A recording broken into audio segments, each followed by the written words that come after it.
Hello everyone and thank you for joining me. Today I am talking about a fountain pen that I had in my possession for about 3 years or so.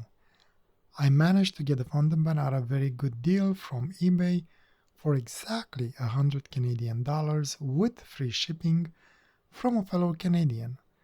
The fountain pen was posted at a higher price, but it did have the make an offer option. So I took the chance, made an offer, and to my pleasant surprise, the seller accepted. Very awesome of them to do so, and I am extremely grateful for it.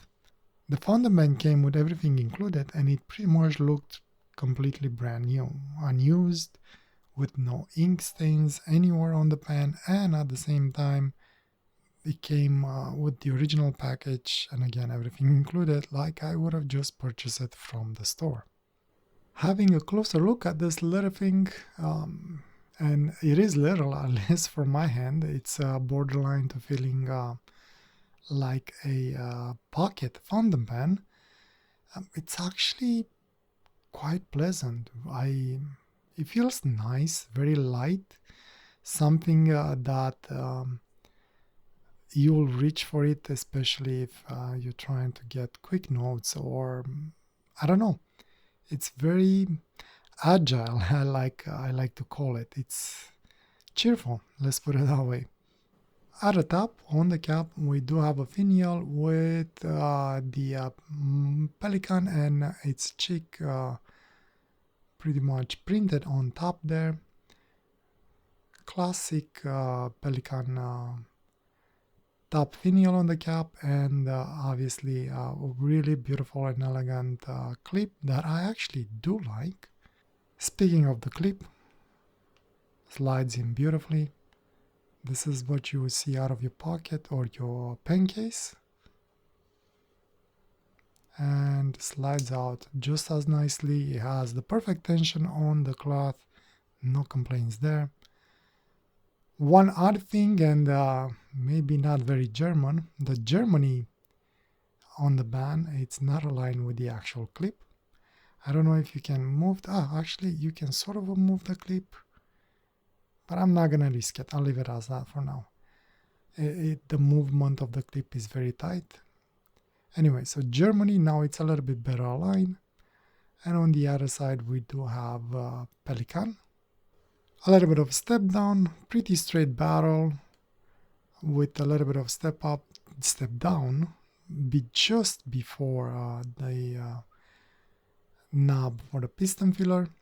Simple knob, rounded at the end, very simple, nothing special. And I do like those gold accents, especially from the band just before the piston knob. The cap, it's very easy to remove, just under or just about half a turn. And as you remove it, you will reveal the ink window, the threads for the cap, a fairly short section, and in my case, it will reveal a 14K nib.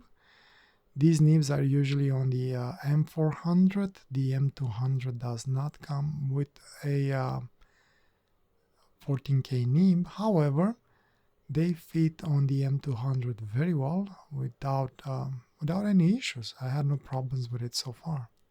Having a look inside the cap, very simple cap, fairly elegant.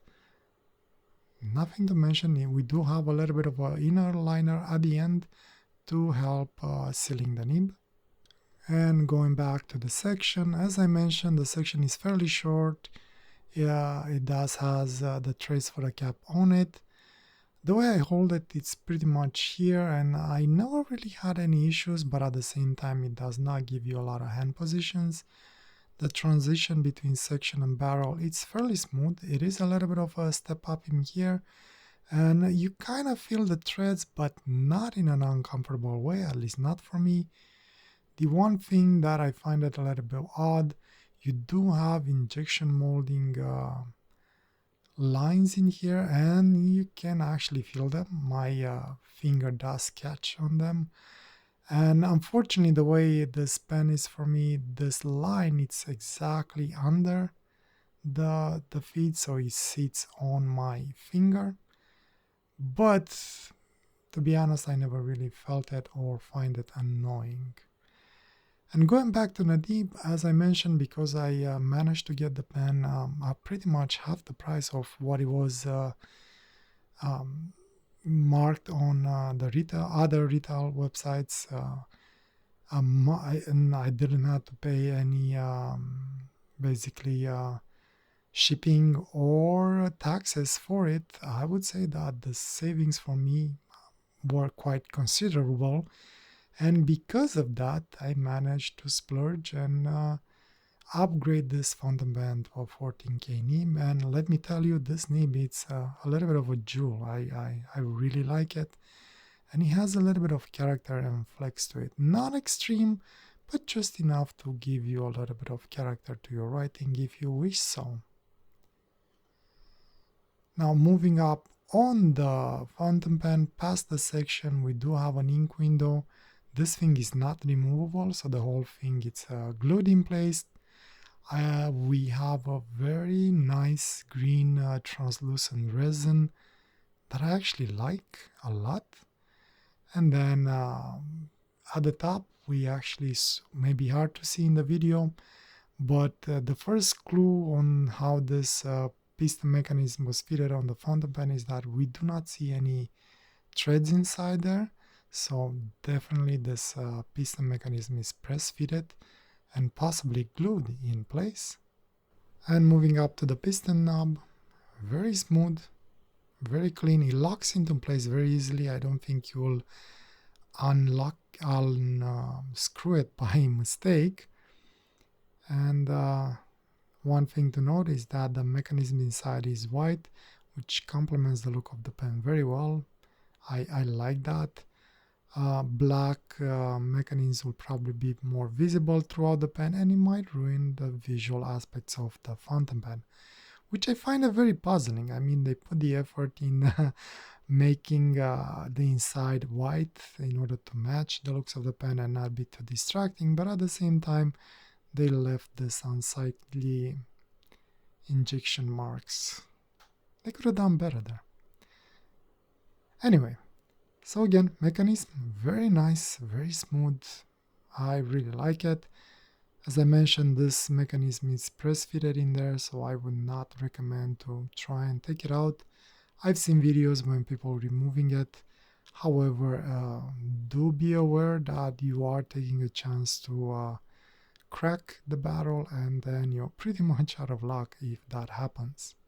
In hand, the fountain pen feels very light. If I don't post it, it sits pretty much at the edge of being comfortable for me. The piston knob sits right on my knuckle, and I don't have a lot of hand positions in here. However, I don't find it uncomfortable either. For those of you that like a more heavier pen, this is definitely not for you. For those of you with smaller hands, this pen might be actually ideal. And balance-wise on ink, this pen, it's bang on in the middle. And if by any chance the length of the pen, it's maybe not ideal, the good thing about this fountain pen that I really love is that it posts beautifully, like perfect fit, the perfect amount of friction in there. It sits very nice.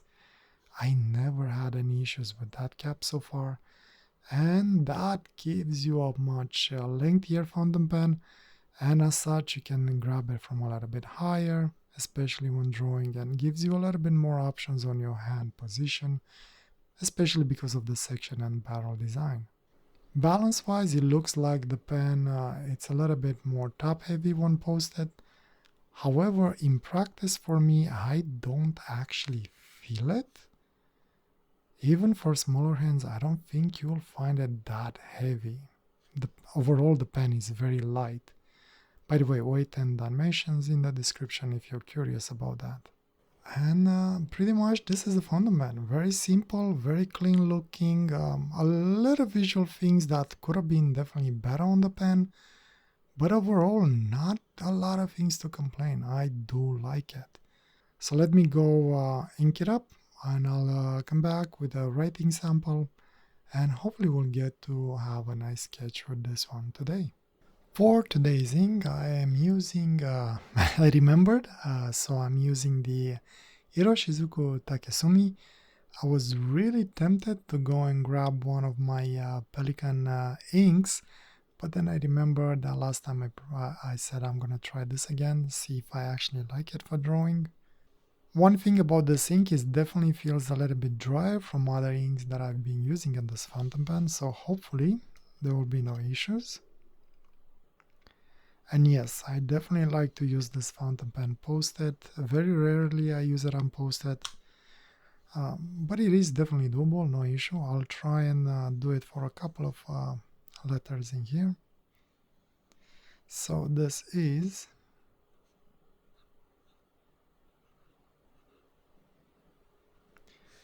Pelikan M200 14K nib.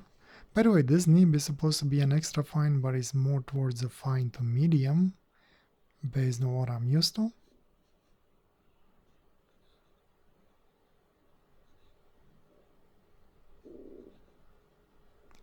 Fountain pen.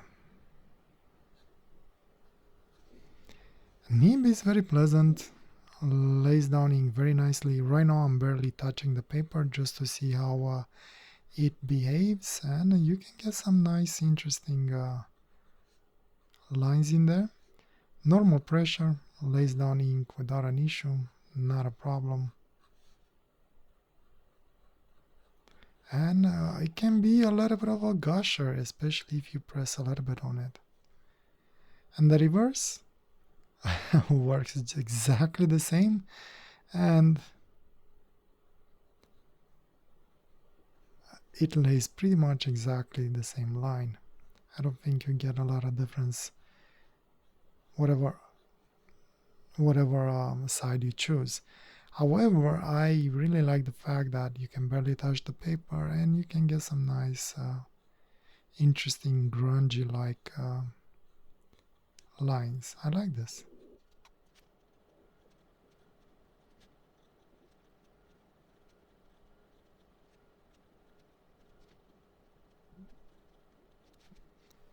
Okay, no issues with the nib. Love it.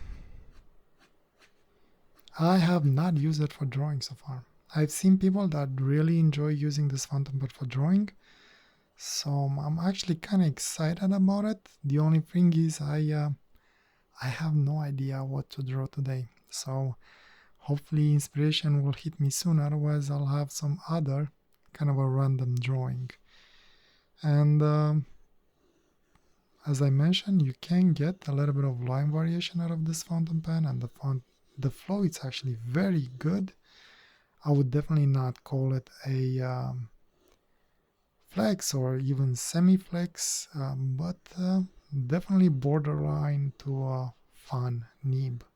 Anyway, with this aside, let me go jump into a sketch. Hopefully I'll have some inspiration by the time I start drawing, and I'll let you know what I think of this cute little thing. Another messy drawing today. I drew some things on the page hoping to trigger something, but in the end all I did was scribble, scribble, scribble until I ran out of idea and paper. I had fun, and I did put the nib and pen to use for sure, but somehow I was a little bit unimpressed by the end result. I think I might have had something nice, but somehow ended a little bit too flat. I'll keep at it, and hopefully next time we will get something more interesting. The drawing is definitely not a reflection on the fountain pen though. I am actually pleasantly surprised on how the nib worked. Very versatile so far. I was able to get a lot of line variations out of it, so definitely top notch for drawing and fun from my opinion. What do I like about the Pelikan M200 fountain pen? Personally, I always like the Pelikan fountain pens. I think they are quite understated for what they are, but at the same time I also have to admit that maybe some of their models are a little bit on the high end side when it comes to pricing. But I mean, who am I to complain about it, right? As a funnish fact, the name Pelican with a C, not a K, brings back childhood memories since one of the fountain pens that were around and in use back in school days for me was the Russian copy of this brand.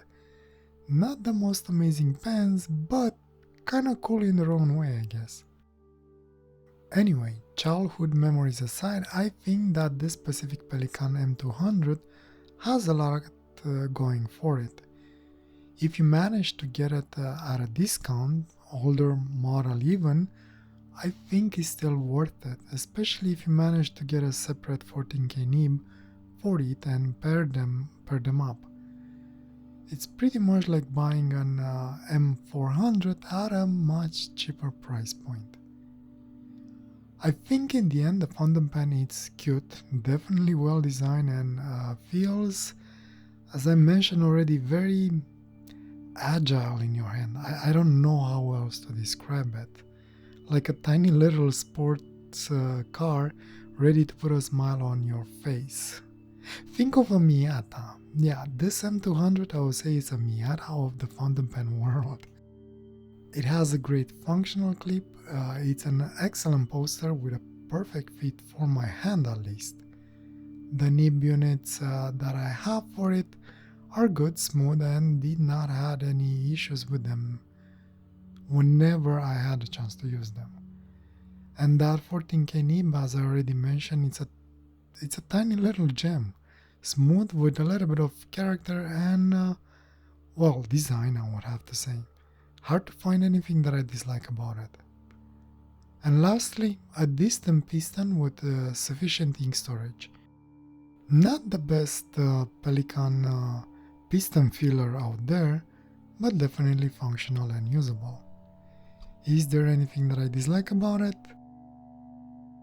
I think the biggest downside on this fountain pen is the fact that the piston mechanism, it's actually press-fitted in the barrel and not an easy thing to remove. A little bit of a downside definitely, especially at this price point. Not to mention that removing the piston presents its own challenges and you can very easily crack the barrel. There are a few videos out there that show how they remove the piston mechanism, some worse than others. In one of them I've seen somebody basically almost killing that piston knob, trying to remove it until they realized they could just pull it out, but that's a different story. Anyway, in the end, I don't want to say not to do it, because in theory it is possible, but I definitely strongly advise at least extreme caution and consideration in doing this. Accept the fact that you might ruin the fountain pen if things go wrong.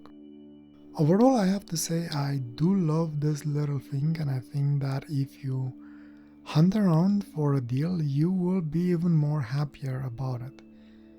I do definitely recommend it if you have the budget for it. If you don't, at the same time, I would say that's okay. There are other great piston fillers with steel nibs available out there that are affordable, and to be honest, they will offer just as much as this little thing offers, and maybe even more. Think serviceable piston filler and larger number 6 nib. One example comes to mind. Hong Dae-Yang has some great, amazing piston filler fountain pens. With that said, this is where I stop talking. I hope you'll enjoy the rest of the time-lapse, whatever is left out of it, and if you have any other questions, please leave a comment below, and I will try and get to it as soon as I can. Thank you for joining me today, hope I'll see you next time, and I wish you all the best and a wonderful day or night, wherever you are. Take care. Bye.